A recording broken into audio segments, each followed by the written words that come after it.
বহু ব্লগের কমেন্টেই একটা প্রশ্ন মাঝে মাঝেই চোখে পড়ে। অনেকেই দেখে জিজ্ঞাসা করেন যে দিদি দাদা কত টাকা স্যালারি পায়। গুড ইভিনিং বন্ধুরা, এখন ইভিনিং বলবো না, এখন নাইট হয়ে গেছে, কারণ এখন আমরা একটু বাজার গেছিলাম, বাজার থেকে এসে খাওয়া দাওয়া করে তোমাদের কাছে এলাম। আজকে দিনটা হচ্ছে বৃহস্পতিবার, ঠিক আছে বন্ধুরা। তো যাই হোক, তো আজকে আমি এখন কেন এলাম, আমি একটা ছোট্ট টপিক নিয়ে কথা বলবো। জানি না এই টপিকটা আমার শেয়ার করাটা ঠিক হবে কিনা, বাট আমার আজ না অবাক লাগলো, আমি একে দেখালাম, এরও অবাক লাগলো, তাই আমি তোমার সাথে শেয়ার করলাম। অ্যাকচুয়ালি ব্যাপারটা হচ্ছে আমি যতটুকু পড়েছি, কোন দেশের নিয়ে সেটাও বলে দিচ্ছি, USA, United state of America. তো ওই দেশের নিয়ে যতটুকু জানি, এই জিনিসটা জানতাম না, কোনোদিন শুনিনি। তো এই জিনিসটা ইউনিক শুনলাম, তো সেই জন্য এই জিনিসটা নিয়ে শেয়ার করে দেওয়াটা ভালো হবে। তো হ্যাঁ, শেয়ারটা এবার বলি তোমাদের, যারা জানো না তারাও জেনে যাবে জিনিসটা। আমাদের প্রবাসী ঘরকন্যা দিদি ভাই, তোমরা সবাই জানো, ভাইরাল ইউটিউবার। তো দিদি ভাইয়ের ভিডিও দেখতে তো হঠাৎ দিদি ভাইয়ের যে ভিডিও আমি রেগুলার দেখি তা কিন্তু বলবো না, মিথ্যে কথা বলবো না, কিন্তু হ্যাঁ হঠাৎ করে সার্চ করতে করতে দেখছি এই টপিকটা এসছে, তা আমার খুব ইউনিক লাগলো, তাই শেয়ার করছি। জানি না তোমাদের কতটা ভালো লাগবে, নাও ভালো লাগতে পারে। তো আমার ছোটো ছোটো জিনিসগুলো খুব নিজেকে ভালো লাগে, তাই শেয়ার করি আমি, তোমাদের ফ্যামিলি ভাবি তাই। তো চলো বেশি বকবো না। ব্যাপারটা হচ্ছে যে ইউএসএ যেখানে থাকে দিদি ভাই, সেখানে আমেরিকাতে, সেখানে কিন্তু 4 বার বেতন হয় মাসে, আবার কখনো 5 বারও হয়, কখনো 6 বারও হয়। যে দিদি দাদা কত টাকা স্যালারি পায়। স্যালারি তো এমন একটি জিনিস, বহু ক্ষেত্রে নিজের মা বাবারাই জানতে পারেন না যে ছেলে মেয়েরা ঠিক এক্স্যাক্টলি কত টাকা স্যালারি পান। বহু ক্ষেত্রে বহু স্ত্রীও জানেন না তার স্বামী ঠিক কত টাকা বেতন পান। আবার ছেলে মেয়েরাও বেশিরভাগ ক্ষেত্রে জানতে পারে না যে তাদের মা বা বাবা কত টাকা বেতন পান।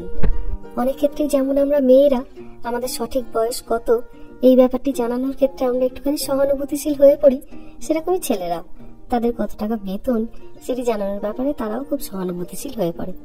তবে স্যালারি নিয়ে এই কথা বলতে বলতে একটি ভারী মজার জিনিস মাথায় এলো। জানেন, এদেশে মানুষের জানেন মাসে 2 বার করে স্যালারি হয়, অনেকের আবার মাসে 4 বার করেও হয়। বন্ধুরা বলো, অবাক লাগলো তো? আমারও অবাক লেগেছিল, দিদি ভাইয়েরও অবাক লেগেছিল, প্রবাসী ঘরকন্যা দিদি ভাইয়েরও অবাক লেগেছিল। কিন্তু ব্যাপারটা সেরকম কিচ্ছু না। ব্যাপারটা হচ্ছে মানে যেখানে যেই জায়গায় থাকে, আমেরিকাতে কি ক্যালিফোর্নিয়া নাকি জায়গাটার নাম, কিছু একটা নামটা আছে, নামটা মনে পড়ছে না, ক্যালিফোর্নিয়া এরকম কিছু একটা আছে, বা নামটা আমি সঠিকভাবে বলতে পারছি না। তো যখন আমরা এদেশে আসি আমি ভারী আনন্দ পেয়েছিলাম এই খবরটায়। ভেবেছিলাম বোধহয় মাসে 2 বার স্যালারি হবে, তাহলে ডবল টাকা বেতন হবে। পরে জেনেছিলাম না, তা নয়, যে টাকা বেতন হয় সেটাকে 2 ভাগে ভাগ করে মাসের 15 তারিখে একবার দেওয়া হয় আর মাসের 30 তারিখে একবার দেওয়া হয়। এদেশে যারা চাকরি করেন, যেমন ধরুন ডাক্তার, ইঞ্জিনিয়ার, শিক্ষক, শিক্ষিকা, প্রফেসর, যাদের একটি মাস মাহিনা বরাদ্দ আছে, তাদের মাসে 2 বার করে বেতন হয়। কিন্তু সমাজে এখানে এমন বহু মানুষ আছেন যারা ঘন্টা হিসাবে কাজ করেন। যেমন ধরুন যারা শপিং মলে কাজ করেন বা স্টোরে কাজ করেন, তারা ঘন্টা হিসাবে বেতন পান। যারা ধরুন ফুড ডেলিভারি দেন, তারা ঘন্টা হিসাবে বেতন পান। যারা রেস্টুরেন্টে কাজ করেন, তারা ঘন্টা হিসাবে বেতন পান। বেশিরভাগ ক্ষেত্রেই তাদের আবার মাসে 4 বার স্যালারি হয়। কিন্তু এক্ষেত্রে যদি কেউ আবার বলেন যে আমি মাসে 2 বার স্যালারি নেবো, তাকে আবার 2 সপ্তাহ ছাড়া ছাড়া তখন স্যালারি দেওয়া হয়। তবে একজন কর্মী কত টাকা 1 ঘন্টায় রোজগার করবেন সেটি নির্ভর করে তিনি কোন রাজ্যে আছেন তার উপর। যে রাজ্যে থাকা খাওয়ার খরচ বেশি, সেই রাজ্যে প্রতি ঘন্টা চার্জও বেশি পায় কর্মীরা। আর যে রাজ্যে থাকা খাওয়ার খরচ কম, সেখানে তুলনামূলকভাবে একটু কম রোজগার হয়। এই তো আপনারা জানেনই যে আমি ক্যালিফোর্নিয়ায় থাকি। তো ক্যালিফোর্নিয়ায় এখন যেমন মিনিমাম আপনাকে ঘন্টায় $20 করে দিতেই হবে। $20 মানে প্রায় ধরুন 1600 টাকা।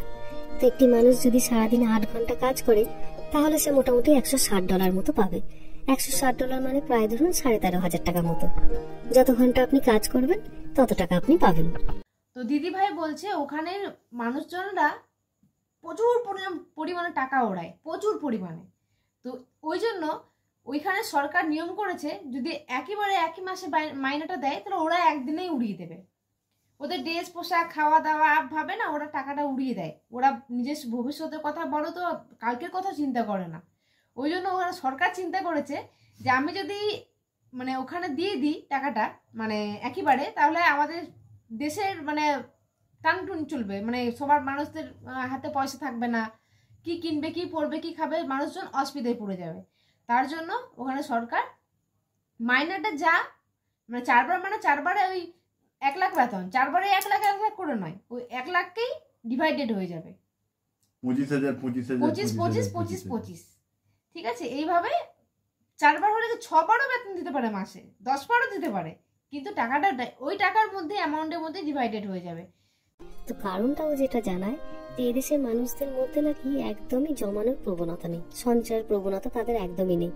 তারা যে সপ্তাহে যেটুকু বেতন পায় সামনের সপ্তাহটা তাদের তার উপরেই চলে।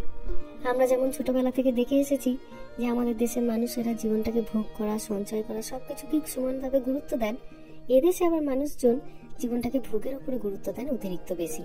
তাই তাদের যদি সারা মাসের বেতন আপনি একবারে দেন, সে 10 দিনেই তা শেষ করে দেবে, বাকি 20 দিন তার কি করে চলবে সেটি তার চিন্তার মধ্যে আসে না।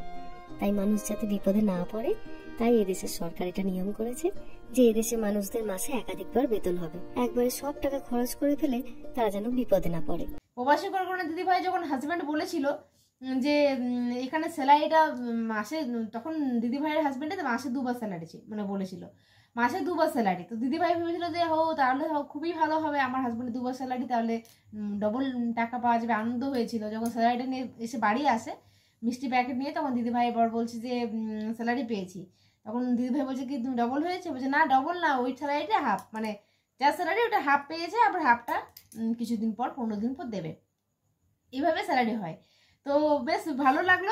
তোমরাও একটুখানি দেখে নাও, ক্লিপটা আমি শেয়ার করছি, খুব স্পিডলি শেয়ার করবো কারণ আমি অন্যের ক্লিপ নিচ্ছি, তো খুব স্পিড শেয়ার করবো, তোমরা বুঝে নাও, একটু ভয়েসটা শুনে নাও, আশা করি ভালো লাগবে তোমাদের। মানে বাইরের দেশ তো, আমাদের দেশ তো নয়, বাইরের দেশের জিনিসগুলো শুনতে দেখতে বা যে তোমরা পৌঁছাতে পারছি না, জানতে পারছি প্রবাসী দিদিভাই, ঘরকন্যা দিদিভাইয়ের কাছ থেকে, তা আমার ভালো লাগলো, তোমরা একটু শুনে নাও। তো চলো বন্ধুরা, আর বেশি কিছু বলবো না, লাস্টে একটু আসছি। দেশে আসার পরেই প্রথম মাসে যখন 15 তারিখেই মেহার বাবা বেতন পায়, বাড়িতে একটুখানি মিষ্টি নিয়ে আসে। আমি তো খুশি তো অস্থির যে তাহলে তো দ্বিগুণ টাকা বেতন পাবে, 15 তারিখে একবার পেয়েছে, আবার 30 তারিখে আবার পাবে।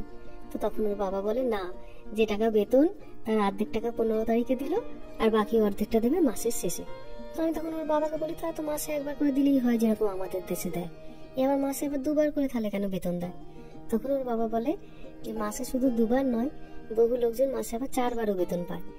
তো শুনে নিয়েছো, দেখে নিয়েছো, জেনে নিয়েছো, সব জেনে নিয়েছো, কেমন লেগেছে কমেন্ট করে জানিও। আমি তো খুব অবাক হয়েছিলাম কথাটা শুনে, তাই অবাক হওয়াতে তোমাদের সাথে শেয়ার করলাম। তো বন্ধুরা, আজকে আমি ভিডিওটা বাড়াবো না, আজকে বৃহস্পতিবার, শুক্রবার সকালে একটু বাইরে যাব, তাই আমি বলতে পারছি না তোমাদের ভিডিও আমি রেগুলার দেখতে পারবো কিনা, রেগুলার নয় মানে বৃহস্পতিবারে শুক্রবারে দেখতে পারবো কিনা।